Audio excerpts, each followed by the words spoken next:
خدا باپ کے زندہ اور جلالی کلام میں سے زندگی برا کلام،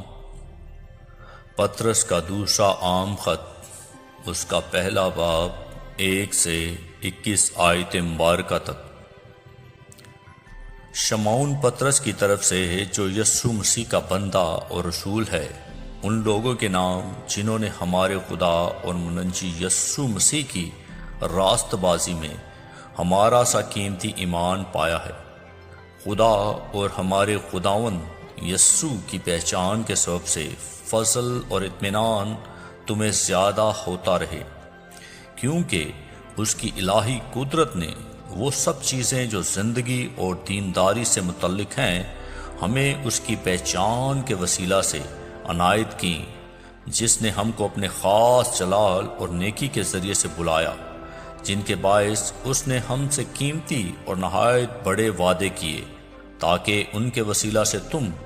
اس خرابی سے چھوٹ کر جو دنیا میں بری خواہش کے سبب سے ہے، ذات الہی میں شریک ہو جاؤ۔ پس اسی باعث تم اپنی طرف سے کمال کوشش کر کے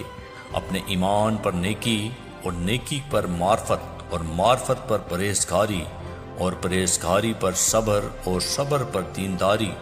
اور دینداری پر برادرانہ الفت اور برادرانہ الفت پر محبت بڑھاؤ،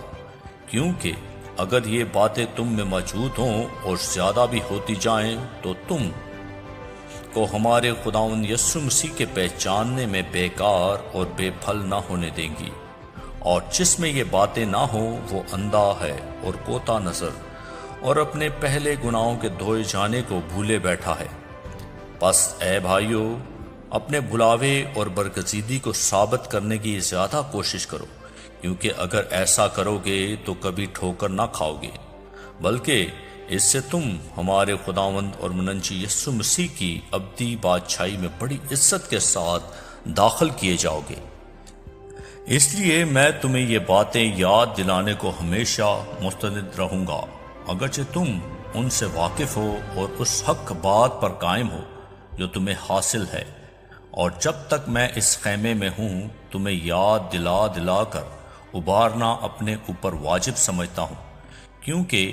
ہمارے خداوند یسوع مسیح کے بتانے کے موافق مجھے معلوم ہے کہ میرے خیمے کے گرائے جانے کا وقت جلد آنے والا ہے۔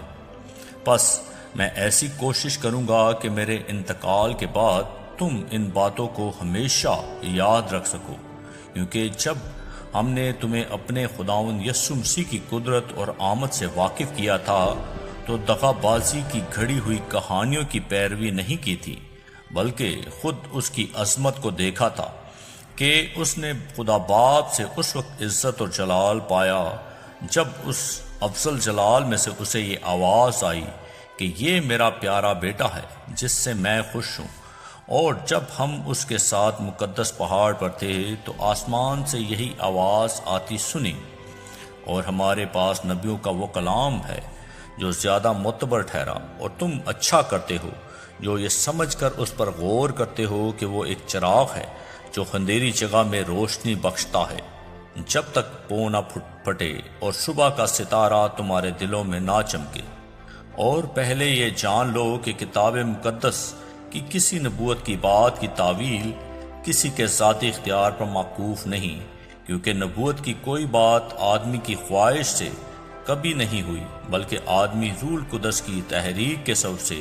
خدا کی طرف سے بولتے تھے۔ آمین۔ کلام کے پڑھے اور سنے جانے پر خدا ان کی برکت ہو، خدا ان کا شکر ہو۔ آمین۔